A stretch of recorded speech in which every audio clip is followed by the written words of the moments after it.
Our team's excited. Back in front of our fans, our students here at the Rock on Saturday. It will be homecoming and Black Saturday this weekend. It's a special day to honor our seniors who have been here 4 to 5 years and given their all for App State, the football program, and the university. And our goal is to be 1-0 versus a very good JMU football team. So I had a great week of practice in our open week. Had a chance to go out recruiting and got back to practice last night. Had a great practice last night. Our players are off today. We started again on Tuesday. David Ware, 24/7 Sports. Shawn, again, we'll kind of open on the health front. Obviously, we saw the tweet that came out from Caden Robinson, unfortunate end for his career here. What else took place over the week when you had a little bit of extra time to maybe get some guys headed back in the right direction? Yeah, first of all, it's very unfortunate for Caden. Again, really feel bad for him of what all he's done for our program. A great kid, great player. He's had his surgery and he's on his road to recovery. Kanye Roberts will still be out. David Larkin practiced yesterday. He's probable. He has some limited reps yesterday. Eli Wilson and Michael Hughes will be questionable. We hope to get back to return to play on Tuesday, and we'll have more answers for you on Wednesday. So getting better, still not 100%, but again, everyone's banged up this time of year. It seems like just from watching some practice that maybe the running back room is starting to fill back up. Yes, Anderson Castle, he's been back. He was limited versus Coastal Carolina. Mikael Haywood was emergency versus Coastal Carolina. It was a game-time decision. As of yesterday, both practiced. So, again, we feel better at that position. And it's going to be running back by committee as we finish up this season. Obviously, you're working on every phase of the game for this week against JMU. Speaking specifically about the defense, especially after the Coastal game, what are the things that have been the points of emphasis to try to come in and face what's going to be a very effective JMU offense? Yeah, during the bye week, we had to make sure we simplified things for our players on defense so we could play faster and tackle better. I mean, we've eliminated our calls going into this week, but again, it's a very good James Madison football team, especially on offense. The quarterback does a great job of getting the ball out of his hands, a very good offensive line, and you kind of look through the numbers, who are their targets. They spread the ball around. They hit their explosive plays. So we have to do a really good job up front. We have to win the line of scrimmage, which is going to be tough because, again, their offensive line is playing at a high level right now. They're great running backs. Tight end can make a few mismatches because he can catch the ball and block as well on the line of scrimmage. So it's going to be a tough match, some matchups. But, again, we have to win those matchups. With a new coaching staff in there, is there anything different you see about the persona of the team, the way they play, the way they approach things? No, Coach Chase did a great job coming in, and they had to replace a lot of players that have left throughout the portal. But, again, they're playing very well right now in all three phases. So, again, he's a really good football coach, and his kids like to play for him, and you can tell that when they watch tape. You back watching the Carolina game and the game this past weekend versus ODU, they enjoy playing football. Chris Womack, WLOS. With Caden going down, it's obviously a next man up mentality anytime there's an injury, but he's such a big part of the offense and does some pretty special things. How much different do you anticipate the offense looking with him gone? Well, it's hard to replace Caden Robinson, just what he's brought to our offense and things he can do. But, again, as you have to recruit, that's what we've done here. So Michael Hetzel and Chris Lawson have been able to play the slot position. We've been able to move Mekhi Jackson around some different personnel groupings. But, again, we'll be creative. Again, you can't replace the value of what Caden brought to our football team. But, again, I'm really excited to see these young guys get their chance and to go out there and play college football. And it's going to be fun to watch. They've had a great attitude throughout the bye week, and they've been practicing very well. And now when the lights are on, it'll be interesting to see how well they play. But I'm excited to watch them go out and play on Saturday. Sitting at 99 wins as an FBS program, if you go back to that transitionary period, was there anything that really kind of stuck out to you about that?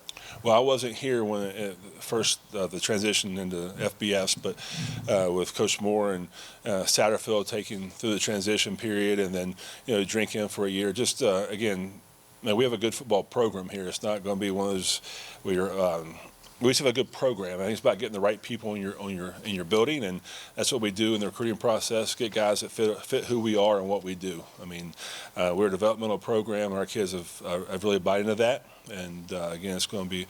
We have a great future here at App State. Coach David Jackson, Parkway Sports. This year has been more start-stop. Part of that hurricane-related, but you play a few weeks, you have an off week. Play another couple games, have an off week.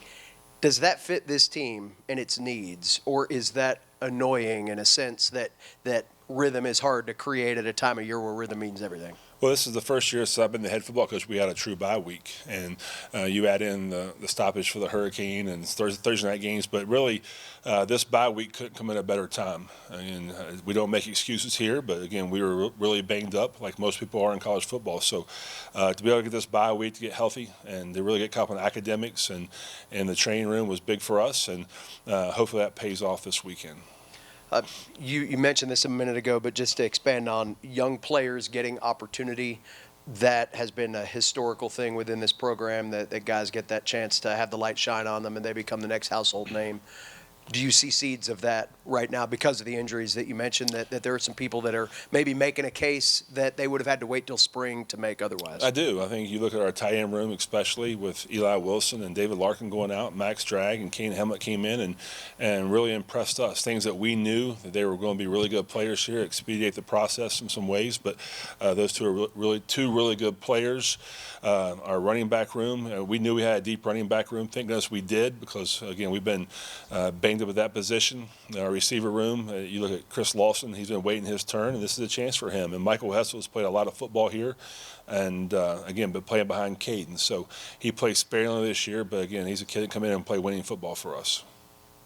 Greer Hodge, Appalachian Weekly News.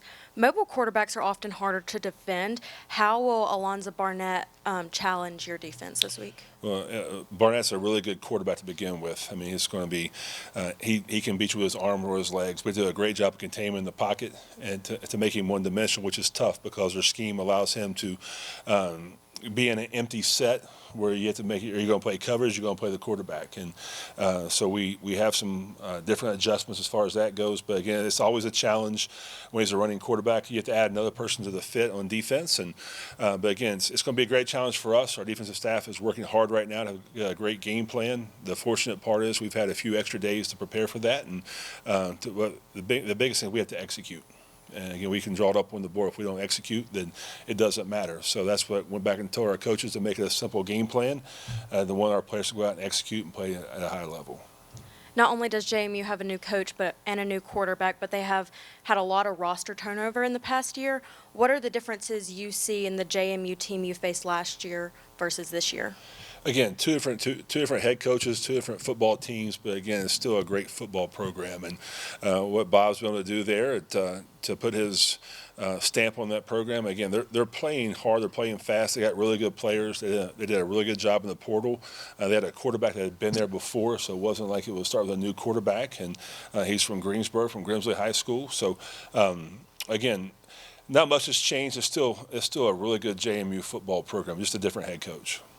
Bob Dillner, Appalachian Weekly News, App TV. Coach, that defense for JMU, very stout. If you take a look at the statistics and so forth, how much of a challenge will that be for your offense come this Saturday? It's going to be a big challenge. You look at their defensive front, their two inside guys are really good against the run. Their edge rushers can really rush the passer. They're long. They do a great job with their hands, and it frees your linebackers up. If you can take double teams on your defensive line, that it gives you a chance to run linebackers through. Again, they have a great third down package where they want to overload to one side and show you 5 from one side and bring the blitz from the other side. So, again, I think it all adds together. They have a great back end, and again, that's why they've won those kind of games. They're 8-2 for a reason. They got great team, and they have a lot of team speed as well. And, of course, things are different here on the mountain. You have a 12th man in that crowd and that student section and so forth. You've been through some of these senior days and the homecomings and so forth. What do you need out of that atmosphere from that crowd to help this team on Saturday? Well, we're very fortunate here about our fans and our students that they bring the home field advantage to us, and we have to do our part as well, and there's no question about that. But again, there's one thing I never have to question is our enthusiasm from our students and our fans. It gives us a great home field advantage, and we're very appreciative of that. Matt President, Appalachian Sports Network. Coach, the last time you had a bye, and you mentioned it's rare that you get one, let alone two in a season, but your team comes out and wins each of the next 2 games. Is there anything you take away from the way you approach things in the last bye week that you were able to replicate or integrate into the way you did things this past 10 days? Well, I think one thing you can do during a bye week is go back and do self-reflection of what you do good and what you have to improve on. The bye week did come some good times to get some players healthy, but I think the one thing we're going to be is consistent with our players of how we approach things. And but again, it gives us a time to get fresh again, and it's going to be a very physical football game versus a very good football team. So it's going to take all we can do to be successful, and it's what our players are excited for. I mean, it's the next game up. It's a 1-0 mentality, but in the same sense, it's your last home game, a chance to celebrate the seniors that have been here for 4 or 5 years, some people 6. To really say thank you for what you've done, and that's the key. These games can be emotional because you're saying bye to a lot of great people first, and then great football players. And being an alum, I know what that's like. And now as the head coach, you know that you have to be able to after the ceremony is over, draw a line in the sand and go out and play football. And we have a team that understands that, and so we're excited to play. But again, it's another way to say thank you to our seniors. You mentioned the senior day and all that means in the day and age of attrition in college athletics, to have 3 guys in Ronald Clark, Christian Horn, and Eli Wilson who have been in an App State uniform all 5 years, and to have those 5 years also coincide with your 5-year tenure as the head coach here. What have those relationships meant to you? I think it's special. I think now in today's age of college football that that's going to become more rare. To have players who have been in 4 and 5 years. So, again, just very thankful for all 3 of them that when they were coming in that they trusted in myself and this program to get what they wanted to do. They wanted to get a world-class degree and play for championships. They've done that. And just great families, great people, and that's what we want here at App State.